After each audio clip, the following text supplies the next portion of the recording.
Guys இந்த வீடியோவில் நம்ம டெல்லி கேபிட்டல்ஸோட ப்ரீ ஆக்ஷன் அனாலிசிஸ் தான் பார்க்க போகிறோம்.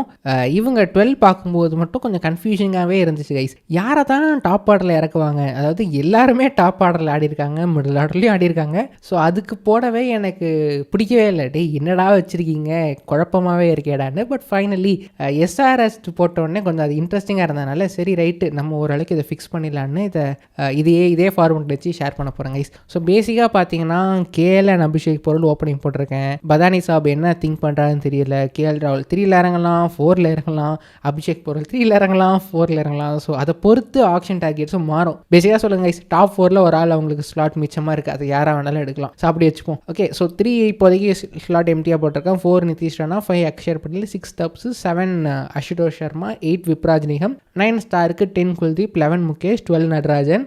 பேக்கப் பார்த்தீங்கன்னா கருண் நாயர் இருக்காரு, ரிஸ்வி இருக்காரு, மாதவ் திவாரி, அந்த ட்ரிபுர்ணா விஜய் இவங்களெல்லாம் வச்சுருக்காங்க. நான்லாம் இவங்க ரிலீஸ் பண்ண நினச்சிருந்தேன், பட் அகைன் ட்ரஸ்ட் பண்ணி வச்சுருக்காங்க, which is obviously a good thing.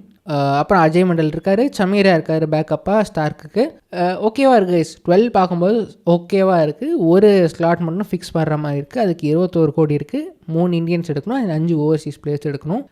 So கண்டிப்பாக 2 ஓவர்சீஸ் பிளேயரை நல்லா டார்கெட் பண்ண பார்ப்பாங்க. மீதி எல்லாருமே ஒரு second tier or third tier players எடுக்க பார்ப்பாங்க. ப்ளஸ் ஒரு இந்தியன் ஸ்பாட்டும் கொஞ்சம் பொட்டன்ஷியல் இருக்கிற பிளேயர் யாராவது கூட எடுக்க பார்க்கலாம். பட் ஓகேவாக இருக்குது கைஸ். மேபி இப்போ இதே லேடம் கூட ஒர்க் அவுட் ஆகும். அவங்களுக்கு ஓவர்சீஸ் பிளேயர் இல்லாமல் கூட Nitish at 3, Rizvi at 4 or Axar at 4, Rizvi at 5 கூட போகலாம். ஸோ நிறைய காம்பினேஷன்ஸ் இருக்குது. என்ன மாதிரி திங்க் பண்ண போகிறாங்கன்னு தெரியல. பவுலிங்லையும் இந்தியன் பவுலிங் அட்டாக் வச்சே போகலாம். அதனால தான் அவன் நடராஜன் ரிலீஸ் பண்ண நினைக்கிறேன். நடராஜன் ரிலீஸ் பண்ணால் அங்கே நமக்கு அந்த ஃப்ளெக்சிபிலிட்டி இருக்காதுன்னு அவர் அப்படியே வச்சுருக்காங்க. பட் நடராஜன் பேக்கப்பாக வச்சு கூட ஆரம்பிக்கலாம், முகேஷை பேக்கப்பாக வச்சு கூட ஆரம்பிக்கலாம். ஸோ அந்த ஆப்ஷன் உங்களுக்கு இருக்குது. ஸோ ஓவரால் டாப் ஆர்டர் பேட்டிங்கும் சேஞ்ச் பண்ணிக்கலாம், பிளேயர்ஸ் ஓவர்சீஸ் இல்லாமல் ஆடலாம், இல்லை ஓவர்சீஸ் வச்சும் ஆடலாம். ஸோ அந்த அளவுக்கு டீம் ஃப்ளெக்சிபிளாக தான் இருக்குது இப்போதைக்கு. பவுலிங் ஃபேஸ் வைஸ் ரேட்டிங் பார்த்தீங்கன்னா பவர் பிளேயில் ஸ்டார்க்கு, முகேஷ், நட்டு, அக்ஷர் இருக்காங்க. அதுக்கு ஓகேவாக இருக்குது. 3.75 கொடுக்கலாம். முகேஷ் அவர் நல்லா ஸ்விங் பண்ணுவார். பட் லைக் ஐபிஎல் அந்த அளவு எக்ஸ்பெக்ட் பண்ண அளவுக்கு நல்லா பண்ணலை. ப்ளஸ் நட்டும் இனிஷியலாக ஸ்டார்ட் பண்ணும்போது அந்த அளவுக்கு ஸ்விங் பண்ணல. பட் போக போக அந்த ஸ்விங் பண்ணுறது ஆரம்பிச்சிட்டாரு. எஸ்ஆர்ஹெச்க்கு லாஸ்ட் 1 or 2 இயர்ஸில் நல்லாவே ஸ்விங் பண்ணார். பவர் பிளேயில் ஒரு ஓவர் கொடுத்தாங்க. ஸோ ஓகேவாக இருக்குது. பட் ஸ்டில் இது இன்னும் பெட்டர் பண்ணலாம், அந்த மாதிரி இருக்குது. எஸ்ஆர்ஹெச்க்கு நான் சொன்ன மாதிரி இங்கேயும் இல்லாமல் அங்கேயும் இல்லாமல் இருக்குது. மிடில் ஓவர் சூப்பர் ஸ்ட்ராங் ஐஸ். குல்தீப், யுவராஜ், அக்ஷர், நட்டு டாப் கிளாஸாக இருக்குது. 4.5. இங்கே நட்டு இருக்கலாம், ஒரு ஸ்டார் கூட போடலாங்க ஐஸ். ஸோ மேபி அது அவங்க அகைன் அங்கேயும் எப்படி வேணாலும் யூஸ் பண்ணிக்கலாம், அந்த மாதிரி தான் இருக்குது. டெத் ஓவர்ஸில் ஸ்டார்க், நட்டு, முகேஷ் இதுவும் டீசெண்டாக இருக்குது. 3.75 தான். ஸ்டார்க் அண்ட் நட்டு ஆல்மோஸ்ட் சிமிலர் பவுலர்ஸ் தான். பட் முகேஷ் இருக்கிறனால ரேட்டிங் கம்மி பண்ணியிருக்கேன். பிகாஸ் முகேஷ் யாருக்கு அது என்ன சொல்ல வந்துட்டு, முகேஷ் தானே அவங்க டெத் ஓவர் பவுலராக யூஸ் பண்ணிட்டு இருந்தாங்க அவர் இருக்கிறவரை. அது ஏன் அந்த அளவுக்கு அவருக்கு பிடிச்சி போய் யூஸ் பண்ணாங்க தெரியல. பட் அவர் சம்டைம்ஸ் யாருக்கு 2-3 பால் போடுவார், திடீர்னு ஸ்டார்ட்டில் ஒன்று விட்டுருவார். அதனாலேயே ரேட்டிங் கம்மி பண்ணியிருக்கேன். ரைட், இப்போ அவங்க பேட்டிங் அபிலிட்டி பார்த்துலாம். ஆங்கர் ராகுல், ஆப்வியஸாக ஆங்கர் ராகுல் தான். ஸ்பின் ஹிட்டர் ராகுல், போரல், ராணா, அக்ஷர் அதுவும் நல்லாவே இருக்குது. Junk pace hitter again super ஸ்ட்ராங்காக இருக்குது. போரல், ராணா, ராகுல், அக்ஷர், ஸ்டப்ஸ், அசுதோஷ்னு. ஹை பேஸ் ஹிட்டரில் அகெயின் எனக்கு அங்கே மட்டும் ஒரு ஸ்லாட்டில் தான் யார் எடுக்க போகிறாங்கன்றத பொறுத்து இது இம்ப்ரூவ் ஆகும். பட் இப்போதைக்கு ஹை பேஸ் ஹிட்டர்னு பார்த்தீங்கன்னா இந்த 3 பேர் தான் எனக்கு தெரிஞ்சு. அதுவும் அசுதோஷும் என்னை பொறுத்தவரை சர்ப்ரைசிங் தான். அவர் நல்லாவே பண்ணியிருக்காரு. பட் லாஸ்ட் சீசன் அந்த அளவுக்கு சான்சஸ் கிடைக்கலையோ என்னமோ நினைக்கிறேன். லைக் நிறைய மேட்சஸ் அவருக்கு இம்பாக்டில் இருந்தார். ஸோ அந்த மாதிரி தான் பார்க்க முடியுது. But Ashutosh has proven to be a good player. அப்புறம் ஸ்லாக் ஓவர் ஹிட்டர் பார்த்தீங்கன்னா ஸ்டப்ஸ், அசுதோஷ் தான் பின்னாடி இருக்காங்க. அவங்க நல்லா பண்ணுவாங்க, அவங்களும் ப்ரூவன் பிளேயர்ஸ் தான். ப்ளஸ் மேபி விப்ராஜ் ஆட் பண்ணலாம். பட் அவரோட செகண்ட் சீசன் நான் பெருசாக அந்த ஒரு இன்னிங்ஸ் பார்த்துருக்கேன். அதுக்கப்புறம் பெருசாக அவரோட பேட்டிங் பார்க்காதனால அவர் இங்கே நான் தனியாக மென்ஷன் பண்ணலை. ரைட், இப்போ அவங்க டெப்த் சார்ட் பார்த்தீங்கன்னா பெஸ்ட் இந்தியன் ஸ்பின்னர் இது சொல்லணும் அவசியமே இல்லை. Terrific finishes. Stuffs and Ashutosh combo சூப்பராக ஒர்க் அவுட் ஆகும். நெகட்டிவ்ஸ் பார்த்தீங்கன்னா டாப் ஆர்டரில் அவங்களுக்கு அந்த செட்டே ஆகலை. ஓப்பனிங் ஸ்பாட் வந்து யாரெல்லாம் போட்டு பார்த்தாங்க, எதுவுமே ஒர்க் அவுட் ஆகலை. ஸோ அதை அவங்க அட்ரஸ் பண்ண பார்ப்பாங்க. And pace attack may not work.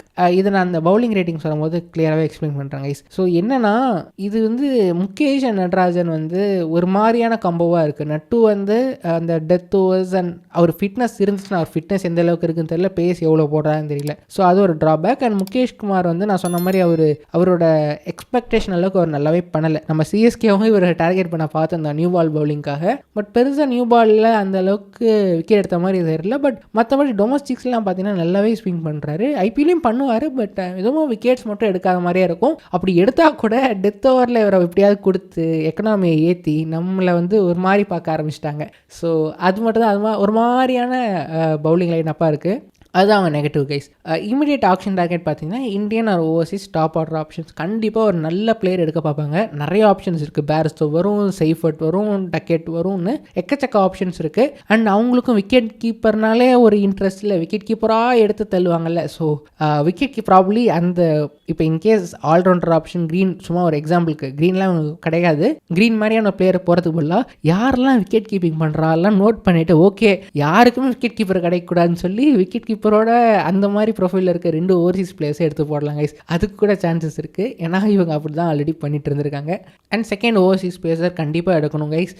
Sameera இருக்கார், சமீரா கூட வச்சு ஸ்டார்ட் பண்ணலாம். பட் மேபி ஆக்ஷன் டார்கெட்டில் ஏதாவது ஒரு அப்கிரேட் கிடைக்க முடியுதான்னு பார்க்கலாம். And again this goes back to that Pathirana thing. Pathirana வந்து டெல்லி அண்ட் கேகேஆர் இன்ட்ரெஸ்டடாக இருக்க மாதிரி சொல்லியிருந்தாங்கல்ல. ஸோ பத்திரானா வந்தாங்கன்னா அப்படியே நடராஜன் இருக்கிற இடத்துல தூக்கிட்டு பத்திரானாவை போடலாம். அப்போ என்ன ஆகும்னா ஸ்டார்க்கு, முகேஷ், அக்ஷர் வச்சு ஓட்டுற மாதிரி இருக்கும். எக்ஸ்ட்ரா ஒரு பேசர் இருக்காது. ஸோ அப்போ இவங்க வந்து ஒரு பேஸ் ஆல்ரவுண்டர் எடுக்க பார்ப்பாங்க. ஸோ அந்த டைம் தான் ஆண்ட்ரே ரசலுக்கும் இவங்க டார்கெட் பண்ண சான்சஸ் இருக்குது. ப்ளஸ் நம்ம யாருக்கு போனாலும் மொட்டை மாமா கண்டிப்பாக அவங்களுக்கு பிட் பண்ணுவார். ஸோ எப்படி பார்த்தாலுமே நம்ம போகிற பிளேயர்ஸ்க்குலாம் டெல்லியும் பிட் பண்ண போகிறாங்க. பட் பார்த்தீங்கன்னா நான் வந்தால் கூட காம்பினேஷன்லாம் மாற்றணும், இந்த இடத்துல அதுக்கேற்ற மாதிரி இன்னொரு எக்ஸ்ட்ரா பேஸ் ஆப்ஷனை பார்க்கணும். ஸோ நிறைய குழப்பங்கள் வரும். பட் எஸ் பத்திரனாவும் இருந்தாலும் ஒர்க்கபிள் தான். பட் இதை விட கேகேஆருக்கு இன்னுமே பெட்டராக பத்திரனா சூட் ஆவார்ன்றதை நம்ம அவங்களோட ரிவ்யூ வீடியோவில் பார்த்துருந்தோம். பட் எஸ் இந்த பேஸ் அட்டாக் இப்படி தான் இருக்குது. செகண்ட் ஓவர்சீஸ் பேசர் கண்டிப்பாக எடுக்க ட்ரை பண்ணுவாங்க. பேட்டிங் ஃபேஸ் வைஸ் ரேட்டிங் பார்த்தீங்கன்னா டாப் ஆர்டரில் கண்டிப்பாக ஒரு ஆள் தேவைப்படுது கைஸ். எல்லாமே சுமாரான ரேட்டிங் தான். இன்னும் ஒரு நல்ல டாப் ஆர்டர் எடுத்தால் இது கொஞ்சம் இம்ப்ரூவ் ஆகும். மற்றபடி middle order and lower middle ஆர்டரில் பெருசாக தேவைப்படலை. பேட்ஸ்மேன்ஸ் இருக்காங்க, ஓரளவுக்கு எல்லாமே ஷார்ட்டன் மாதிரி தான் தெரியுது. பவுலிங் ஃபேஸ் வைஸ் ரேட்டிங் பார்த்தீங்கன்னா நான் அப்போ சொன்ன மாதிரி எல்லா இடத்துலையுமே ஏதாவது அந்த எக்ஸ் ஃபேக்டரோ ஒரு எட்ஜ் ஏற்றுறதுக்கு ஒரு பவுலர் இருந்தால் நல்லா இருக்குமோன்னு தோணுது. ஸோ அங்கே தான் ஏதாவது ஒரு சேஞ்ச் எடுத்துகிட்டு வந்து ஒரு செகண்ட் ஓவர்சீஸ் பேசர் எடுக்கிறத பொறுத்து ஆர் வேறு ஏதாவது இந்தியன் பவுலிங் ஆப்ஷன்ஸ் யார் இருக்காங்கன்னு பார்த்துட்டு ஸோ அந்த பிளேயர்ஸில் யாராவது எடுத்து ட்ரை பண்ணலாம். Middle overs okay, middle overs shorthand மாதிரி தான் தெரியுது. நான் ஏன் இதை ஆக்சுவலி இதை நான் க்ரீன் கொடுத்துருக்கணும், ஐ மீன் கிரே கொடுத்துருக்கணும். மிடில் ஓவர் ஷார்ட்டடாக தான் தெரியுது. டெத் பவுலிங் எஸ், டெத் பவுலிங்கும் ஓகேவாக இருக்குது. டெத் பவுலிங் ஸ்பெஷலிஸ்ட்னு பார்க்கும்போது நல்லாவே தெரியுது கைஸ். பட் முகேஷ் இருக்கிறனால கண்டிப்பாக அந்த முகேஷ் போடுறதுக்கு பதிலாக இன்னொரு பிளேயர் போட்டால் கரெக்டாக இருக்குன்ற மாதிரி தெரியுது. அப்போ முகேஷ் ஆடலைன்னா அவங்களோட பவர் பிளேட்டாக கடிவாங்க. ஸோ அப்போ முகேஷ் ஆடலைன்னா பத்திரனாவால் இவங்களுக்கு யூஸ்ஃபுல்னஸே இல்லை. ஸோ அப்போ ஆல்ஃபேஸ் போடுற பவுலராக தான் ட்ரை பண்ணுவாங்க ஓவர்சீஸ் பேசர் போனால். ஸோ அதான் கைஸ் இவங்களுக்கும் ஒரு இங்கேயும் இல்லாமல் அங்கேயும் இல்லாமல் தான் இருக்குது. பட் அகெயின் ஓவரால் டெத் பவுலர்ஸ்னு பார்த்தா ஸ்டார்க் அண்ட் நட்டு கேன் பி மேனேஜபிள் தான். ஸோ அந்த மாதிரி தான் அவங்க 12 எடுத்து வச்சுருக்காங்க. ஸோ நீங்கள் டெல்லியோட பிளேயிங் 12 பற்றி என்ன நினைக்கிறீங்கன்றதை மறக்காமல் கீழே மென்ஷன் பண்ணுங்கள். அண்ட் உங்களை பொறுத்தவரை இவங்க யாருக்கு டார்கெட் பண்ண பார்ப்பாங்கன்னு நினைக்கிறீங்கன்றதும் கீழே மென்ஷன் பண்ணுங்கள் guys. So thank you so much for வாட்சிங் வீடியோ பிடிச்சா மறக்காமல் லைக் பண்ணுங்கள், சேனலுக்கு சப்ஸ்கிரைப் பண்ணுங்கள், உங்களோட ஃப்ரெண்ட்ஸ்க்கு ஷேர் பண்ணிவிட்ருங்க. அடுத்த வீடியோவில் GT, Punjab, RR and MI தான் இருக்குது. ஸோ அதில் ஏதாவது ஒரு டீமோட சந்திக்கிறேன். தேங்க்யூ ஸோ மச் ஃபார் வாட்சிங் அகைன். Take care, by.